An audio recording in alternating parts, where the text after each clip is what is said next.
I am looking forward to bringing on Dwayne Stovall next. And he is a Republican candidate for U.S. Senate in the state of Texas. And he's trying to unseat incumbent John Cornyn. And you know, Cornyn is in leadership. And so it's always hard. It's always an uphill battle. But I have heard great things. And so I've really been looking forward to having him on the show. So, Dwayne, I Hello. want to welcome you. Thanks so much for being here.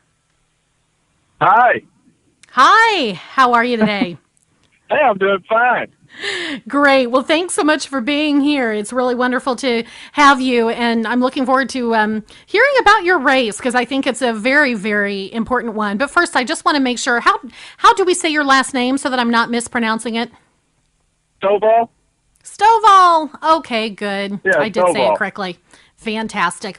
Well, Dwayne, tell everybody, if you would, what is the lay of the land in your race, just so people who aren't in Texas and aren't really familiar with your race can get an idea of what's going on. Well, everybody understands that the current senator is John Cornyn. Right. There's a large push to get him removed from office. There are a number of candidates in the race. I've been campaigning longer than all of them. Actually, all of them put together. But the sitting Congressman Steve Stockman, who entered the race at the last minute before they closed the filing deadline, is basically not campaigning. So we don't really know what the situation is with him. But I'm a little unknown story under the radar, a grassroots candidate with no political alliances. I've got no political history to speak of, and I've got the largest campaign in the state of Texas, and that kind of blows people away. We've got over 1,100 volunteers. I've been at this a very long time, and the grassroots behind me is very, very strong. Awesome. So, what is the primary issue, do you think? What's the primary separation between Senator Cornyn and the citizens of Texas who are going to be voting in this primary? You mean what's the issue that will make a regular citizen get in the race and try to get him unseated? It's the same thing. It's the same Go thing. right ahead. Yep. Basically, it's the creation of debt and the devaluation of our currency. We all know, and as most normal people know, you can't get out of debt by creating more debt. That's a historical truthism. That's the best way you can ruin an empire, and we are empire. And I believe that the sheer gravity, the overwhelming weight of the debt, the understanding that we can't do this perpetually, sooner or later there's going to be a correction. It's going to be very painful. And I'm one of those who would rather fess up to that fact and be proactive in trying to control that correction instead of keeping our head in the sand and pretending that we can print this phony money forever and waiting Right. for it to collapse around our kids' heads or our grandchildren's heads. I also see it in a very plain view, and that is that by the creation of debt, the elite 546 individuals that make up our government, they're literally placing all of us in servitude to a national government and against our will. They steal from us 24 hours a day the fruits of our labor before we ever see it, and they borrow money that we are responsible for to do things that we don't give our consent for. So it's a lose-lose situation for the American citizen, and I'm just very, very aware of the situation we have in Texas. I want to protect the best interests of Texas. That's all I'm here for. Sure, sure. Well, and I'm sure then that you also are pretty frustrated that last fall when we were told that we all needed to sit down and shut up about the CRs and the various issues that were happening at that point because they were going to fight on the debt ceiling. That was going to be the last straw. That was going to be where everything ended. And then we saw what happened this past week, and there wasn't even any kind of an attempt. You just hit on the catalyst that actually made the decision for me. I spent a couple of months at the end of 2012 kind of debating with myself, and talking with my wife, and a little self-prayer, and was really thinking about it, and it was just laid on my heart. I needed to do this. For those of you who are listening, I have a very clear understanding of the proper role of a U.S. Senator. I've spent the last 7 or 8 years of my life studying the Constitution, and the framers, and the founders, and what it created, and learned so much that I was never taught in school.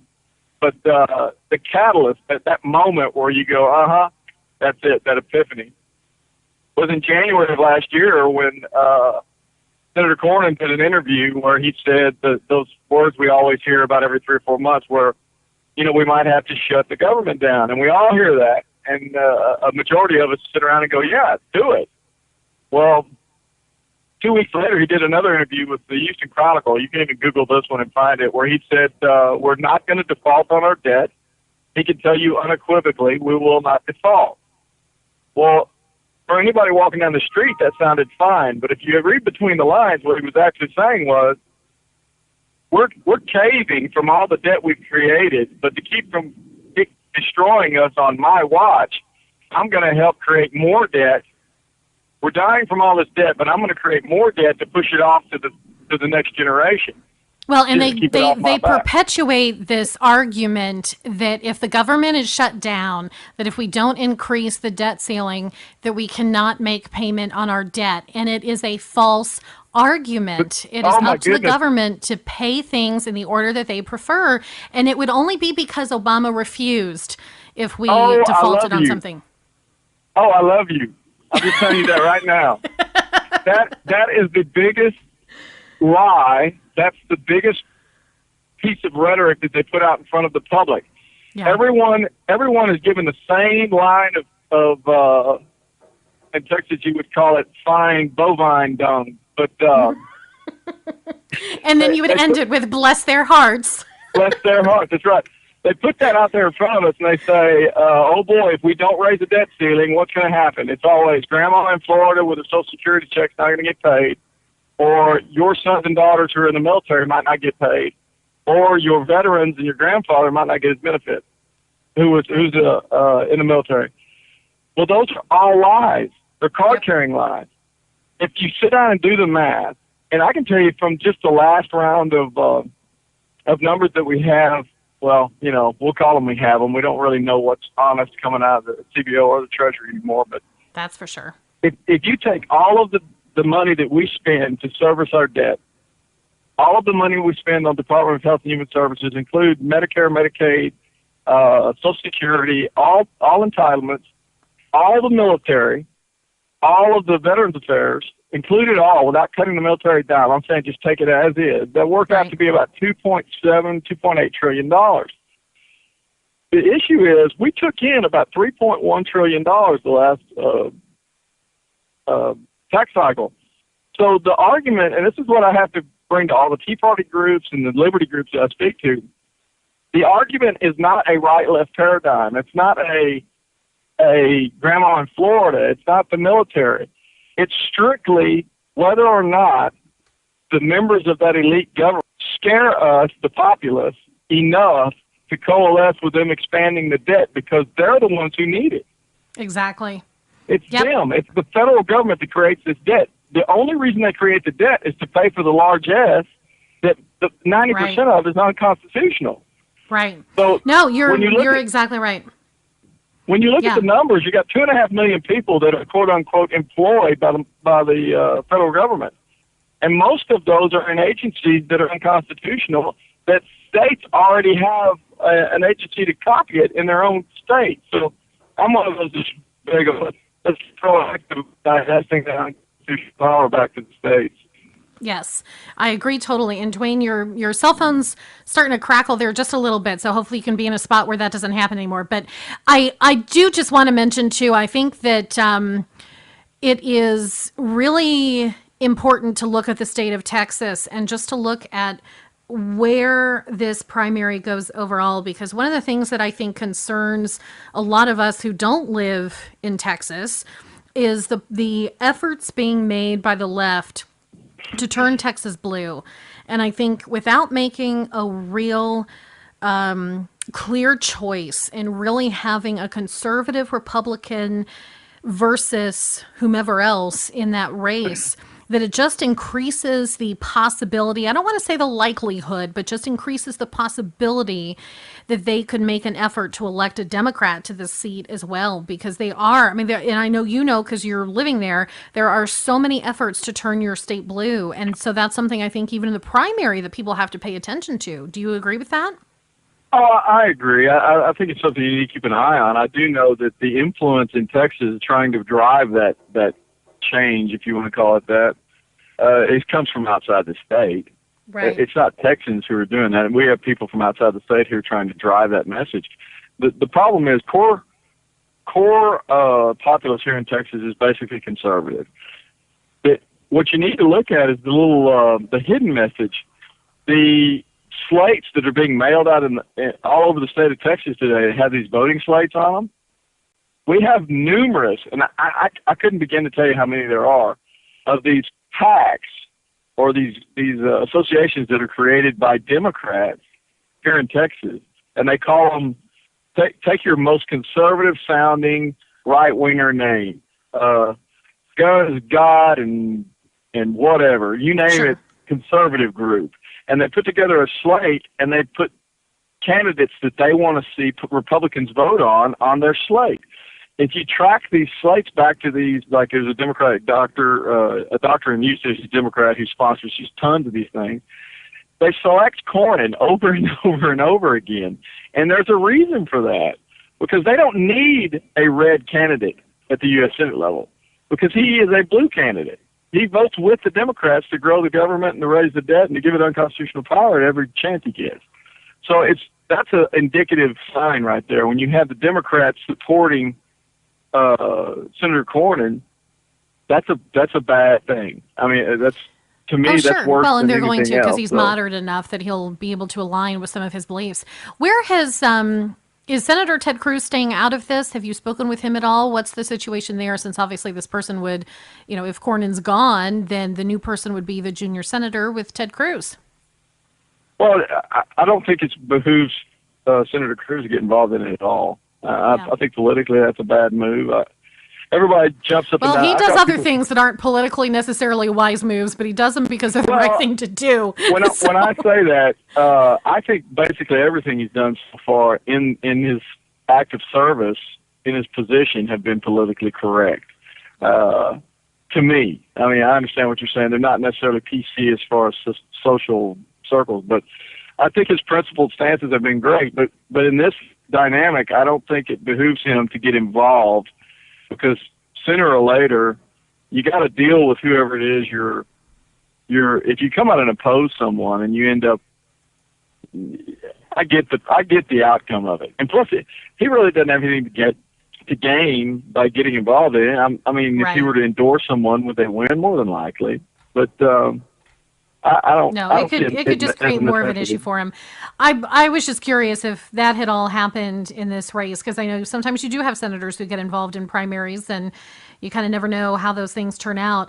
What's another issue other than the debt? And obviously that's a very important one, but what's kind of your secondary issue? What's another thing that for you in Texas, as you're talking to people, as you're out campaigning, talking to groups, talking to conservatives, Republicans, Tea Party groups, what's another issue that you think is really important and vital? It basically aligns with the Gallup poll that was released nationally here a couple of weeks ago. The number one worry of American citizens in that Gallup poll was growth of government. Right. And there's three things you can kind of put in the category here. You've got debt, you've got unconstitutional overreach and growth of the federal government and encroachment on states' rights, and you've got border issues. So those three are kind of the big elephants in the room.